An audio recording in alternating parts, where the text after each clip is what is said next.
Ассалаумағалейкум қадірменді телекөрермендер. Бүгінгі Қазақ білсін бағдарламасында біз сіздерге қарапайым сылақпен әдемі, көркем, мрамор үлгісіндегі қабырғаны қалай жасауға болатынын көрсетеміз. Енді бізге қандай заттар керек? Таныстырып өтейін. Осындай немесе темір шпатель болса, және кішкене ыңғайлы шпатель керек.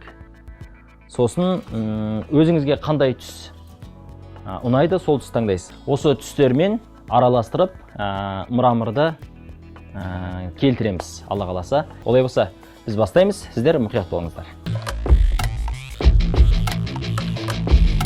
Бүгінгі біздің жасайын деп отырғанымыз қарапайым сылақтың өзімен мрамордың пішінін, яғни мрамор сияқты бізге көркемдік сыйлайтын үлгідегі сылақты жасауды үйретпекпіз. Біз венецианканың орнына қарапайым сылақты қолданамыз.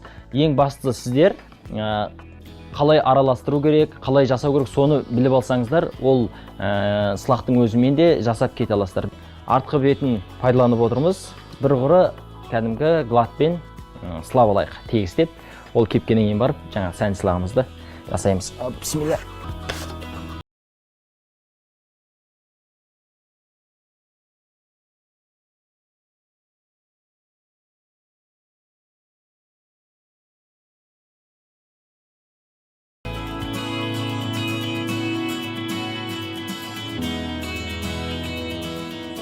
Үйіңіздің қабырғасын дәл осылай сылап алғаннан кейін, жаздың күні 6-12 сағатта кебет.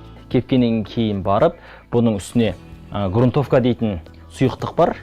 Сол сұйықтықты жағып, одан кейін өзіңіздің қалаған декоративті, яғни сәнді сылағыңызды салуға болады. Бірінші қабат сылаған сылағымыз кепті, дайын. Енді оның үстінен өзімізге керекті мрамордың өрнегін салсақ әбден болады. Енді бастаймыз. Ол үшін бізге 3 түрлі түстегі сылақ қажет. Оны біз арнайы колердің көмегімен жасап алдық. Біріншісі ақ, екіншісі қоңыр, үшіншісі сия түстес. Міне осы 3 түстің көмегімен, Алла қаласа, дәл осы қабырғамызға өзімізге керекті өрнекті саламыз. Ал, бисмилля, бастайық. Енді ең бірінші маған керегі ақ түс. Ол үшін мынандай кішкене шпательмен ақ түсті бұлай жағып аламыз. Бұлай жағып аламыз. Одан кейін бізге керегі қоңыр түс. Қоңыр түстен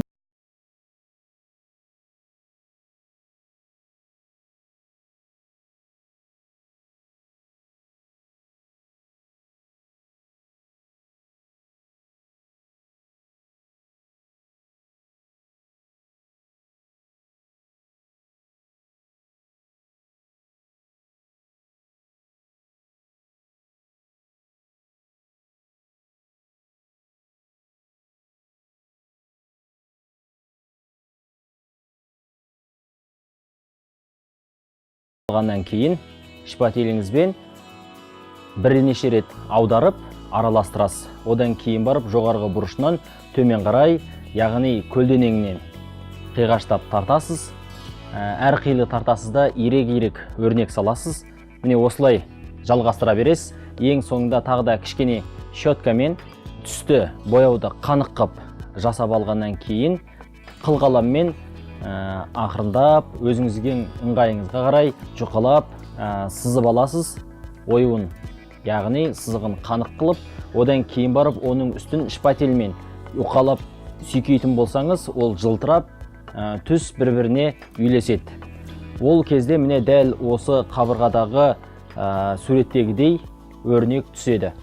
Бұл енді қоңыры басым, күлгін түсі басым, ақшылы аз мрамордың түріне ұқсады.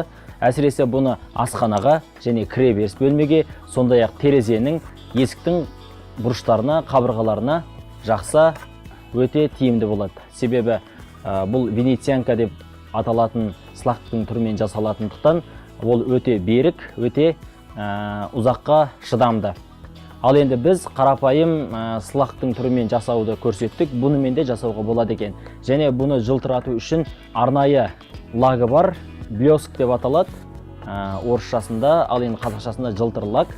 сол лактың көмегімен ол полировка деп атаймыз ғой, бір сөзбен айтқанда солай жасауға болады. Егер осы қабырғаның үстінде сол полировканы, яғни жылтыр лакпен, губкамен сипап және шпательдің көмегімен сипайтын болсаңыз, бұл жылтыр қалыпқа келеді.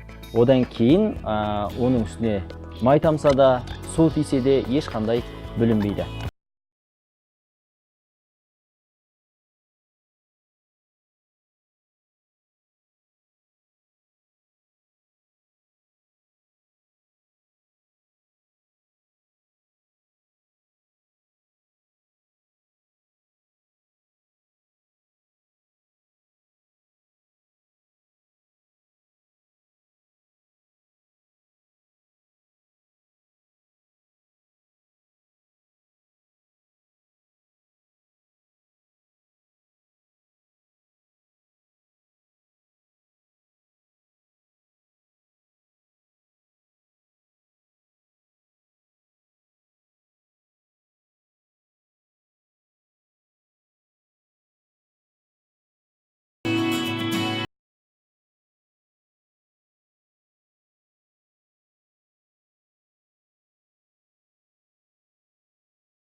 Құрметті телекөрермендер, бүгінгі бағдарламамызда дәл осындай мрамордың үлгісіндегі сылақты жасауды үйреттік, көрсеттік. Біздің қолдан келген дүние сіздің де қолыңыздан келері анық. Үйіңіздің салтанатты болып тұрғаны, ол көңілге қуаныш сыйлайтыны анық. Сондықтан өз үйіңізді өз қолыңызбен жасасаңыз, әрине ол ыстық болары сөзсіз. Келесі бағдарламамызда жүздескенше аман сау болыңыздар.